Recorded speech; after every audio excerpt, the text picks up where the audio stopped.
Hello बच्चों, स्वागत आप सभी का एक बार फिर से अपने यूट्यूब चैनल एकेपी फिजिक्स 1.0 में। मैं एकेपी आप सभी का बहुत बहुत वेलकम करता हूं अपने चैनल के ऊपर। और बेटा, आज के लेक्चर में अपन लोग बात करने वाले हैं एक मोस्ट इंपॉर्टेंट कॉन्सेप्ट जो अपने kinetic theory of gases KTG में आता है। आइए बात करते हैं इस टॉपिक के ऊपर। और इसमें क्या बोला गया सर, एक क्वेश्चन अपने सामने है और इस क्वेश्चन में ये दे रखा है कि अगर टेम्परेचर अगर अपने को कांस्टेंट दे रखा है, टेम्परेचर अगर अपने को ये दे रखा है कि टेम्परेचर किसी भी ऑब्जेक्ट का अपने पास क्या है बेटा, कांस्टेंट है। टेम्परेचर क्या दे रखा है, कांस्टेंट है। मान लीजिए टेम्परेचर क्या है, कांस्टेंट है। Sir temperature is constant in Boyle's law.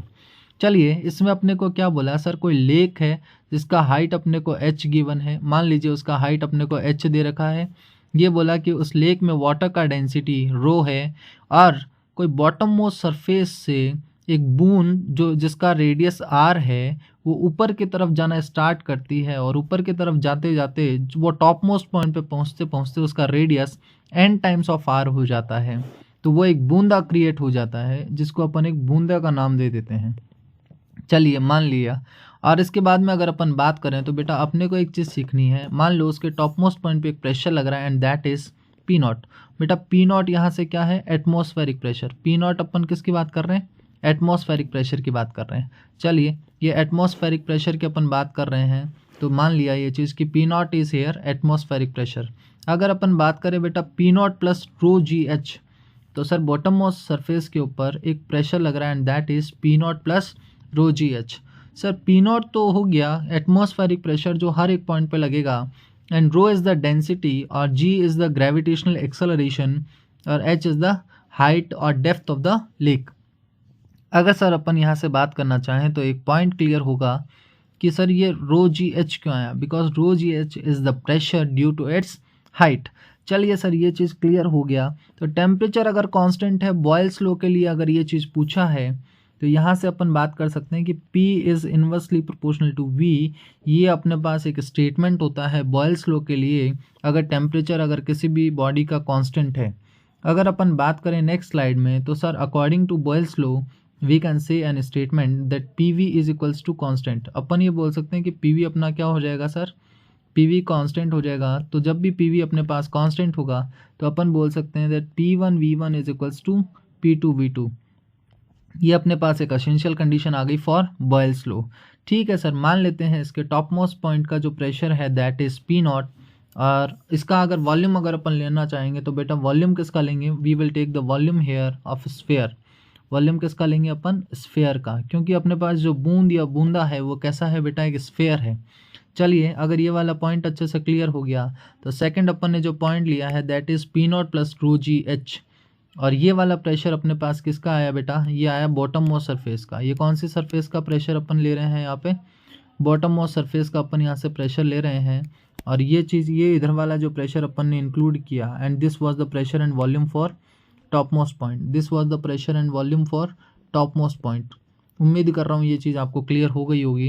And this is the volume for bottom most layer, या बूंद की बात कर सकते हैं सर। एक तरीके से बॉटम में था बूंद और टॉप मोस्ट पॉइंट पे क्या था अपने पास, बूंदा। चलिए अपन यहाँ से बात करते हैं 4/3πr³ से दोनों साइड कैंसिल हो जाएगा। अपने पास जो टर्म बचेगा that will be P not into n³ is equals to P not into और P not plus rho G H.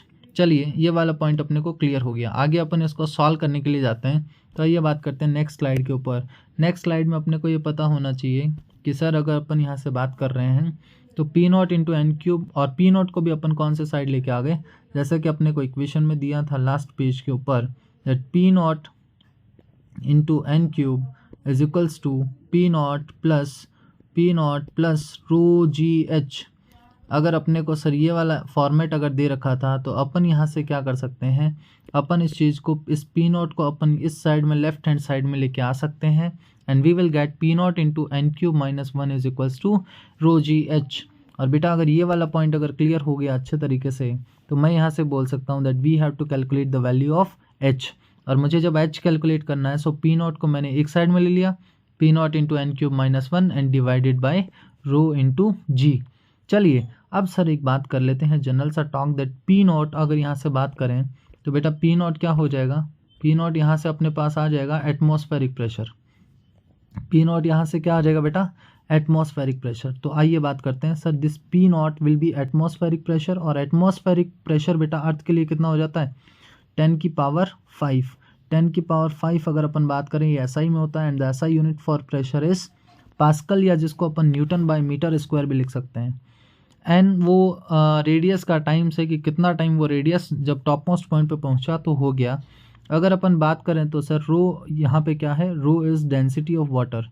रो की अगर अपन बात करें तो रो बेटा क्या है, डेंसिटी ऑफ वाटर। और डेंसिटी अगर बात कर रहे हैं, डेंसिटी वाटर का है, तो वाटर का डेंसिटी अगर एसआई यूनिट में अगर अपन लेंगे तो वाटर का डेंसिटी अपने पास आता है दैट इज़ 10 की पावर 3 kg पर मीटर क्यूब।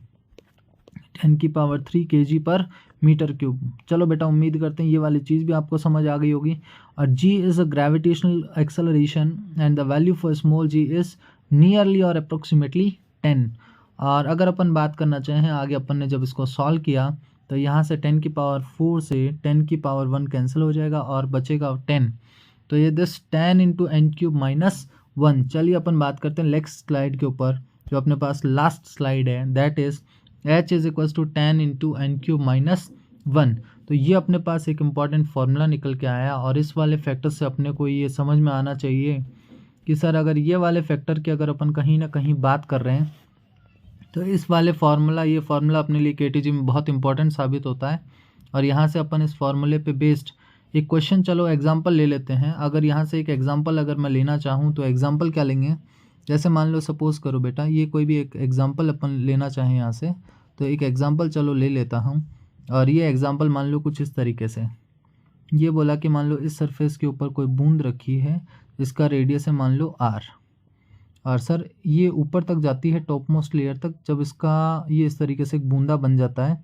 और अब इसके रेडियस की अगर बात करें तो बेटा इसका रेडियस मान लो सपोज 2r, तो सर रेडियस डबल हो गया। लेट सपोज इसका जो हाइट है दैट इज़ बेटा h, हाइट कितना हो गया h, वाटर का डेंसिटी रो है।